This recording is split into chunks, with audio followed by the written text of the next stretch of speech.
Let there be peace among all beings of the universe. Let there be peace, let there be peace. Om Shanti, Shanti, Shanti. Particular person seated here, 1, 2 or 3 will understand, the rest will not understand because sitting here, their minds are not here. Their minds are where their most beloved thing or person is. So where your mind is, there you live. And if you attend this satsang just for one moment, in whole span of your 90 years or 100 years even, 100 years span of life, if you spend just 1 second, you are free. And in Lucknow, the people are coming here, and let me tell you what's going on in Lucknow. There's no teaching here and no preaching.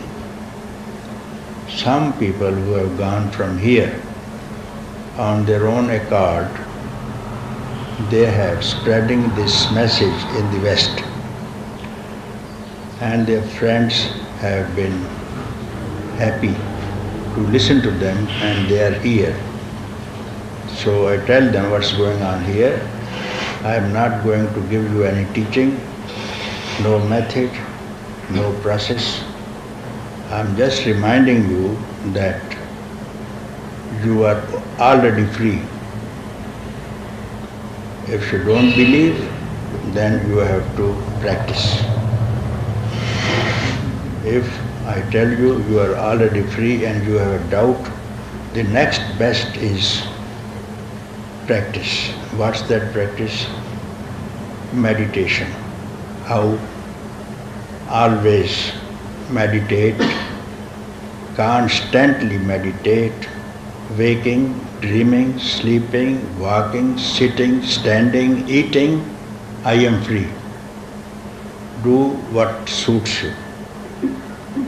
If you don't believe I am free because you have never heard, nobody told you you are free. Your parents have not told you, I am free, you are free, everybody is free. It's not your fault. No teacher tells you that you are free. Every teacher tells, do this thing, read this, read that. So this and that is bondage. Do this, do that is bondage. Anything that you do, you have to do physically, mentally, vitally. These are the processes that you have to use. But what I request, I suggest you is, you have neither to use physicality, vitality or mentality. When you stop all these, you have not to do anything. No physical movement, you can't do any physical activity. No thinking, not even breathing. So these are 3 things that you can maximum do, but I don't tell anyone to do this thing, just keep quiet. So this is no activity. And when you don't allow your mind not to do anything, not to think about anything of the past, last moment, you can just imagine who could you be. When you think, you are past. When you don't think, you are free. So that's what I introduce you what's happening here. No teaching, no preaching, not doing anything, just keeping quiet, which is your nature, ultimate nature, from where you come from and where you have to return to. Why don't you think that I am already therein? So when you think that what I am, I have been, I would be, so you have to somehow understand. By understanding, I don't mean that you have to understand, I cannot have any other word. Not understand by mind. So you have not to use even your mind. Do not give rise to any thought, any mind. So there is no difference between no mind, enlightenment, silence, or maunam, or call whatsoever. If you don't give rise to any thought whatsoever, just for 1 second, 1 moment during the whole span of your life. So all process, all what you see about this suffering, tensions, world, heavens and hells and fears, instantly false. And this is your own projection. This is your own projection. When you say this, all this is created by you. Simply you say this, and this is in front of you. This is this universe. So if you don't give rise to a single thought, I think you can well afford to keep quiet for 1 second and see what happens. And this is called freedom. Freedom cannot be acquired, attained, achieved, regained by anyone, by any book, by any exercise, by any method. This is your own projection, and you have to reject it by your own self. This is your own concept. You have created this trouble yourself. When you see a ghost, you have to remove. When you see a bad dream, the robbers are attacking you in the dream and you are terrified. What is the best? Wake up. And all the robbers flee away because they never existed. And this was your own projection of the mind because you were sleeping. And even now, this is a sleep state. When you see anything that you see, feel, touch, taste is sleep state. Any form, any name is a sleep state. And in the sleep you dream. So as long as there is a name and form, this is called samsara. So when you wake up, here and now, you are yourself, you are the self, you are Brahman, you are truth, you are reality itself, you see. And it doesn't take time. You have already spent millions of years, that's what they say, 35 million years they say. And this circle will repeat again and again and again. And it is in this instant, this 35 million years is established because you think so. Past, present and future is your thought. It rises, I am so and so, mind. Immediately you say I, means past, present and future. If you don't allow yourself to give rise to this I,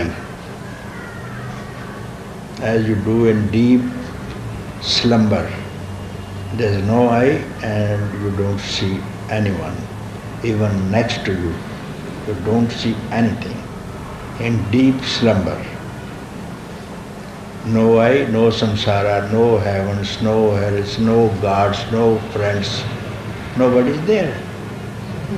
So when you see anything, any name, any form, that is called samsara. And when you don't see name and form, this is called nirvana. Nirvana means moksha, your own self, and it depends. If you, whatever you choose, so it becomes. If you want to enjoy, this is samsara. If you are troubled, keep it aside and say, I am free.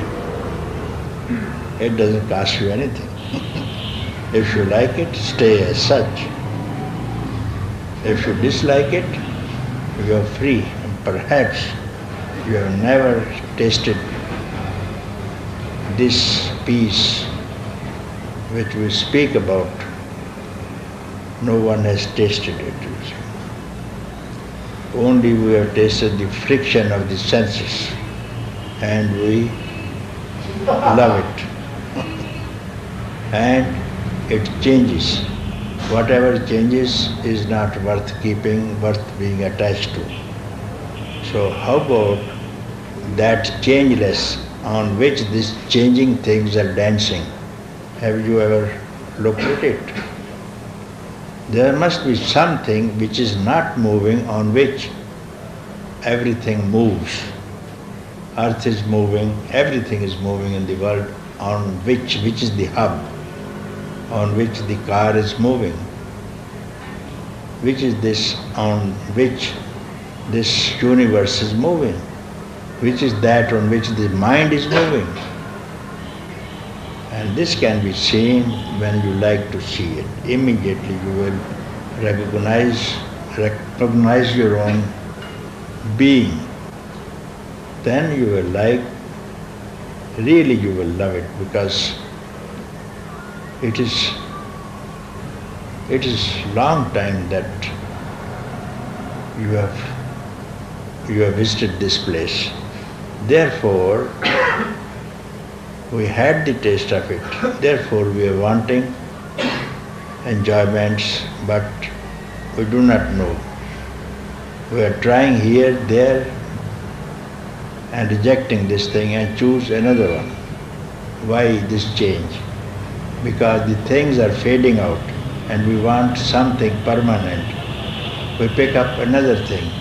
That also fades away, dies, disappears. Then we pick up another thing. Anything that changes is not worth being attached to, not worth loving, will not give you eternal rest. Therefore, some wise person here, there, will decide, like the Prince Siddhartha has done it. He did it. Being a prince, he did it. He had all the comforts of the palace, beauty of the land next to him. But he rises up, he decides, I have to be free of old age, disease and death. And these sufferings he avoided.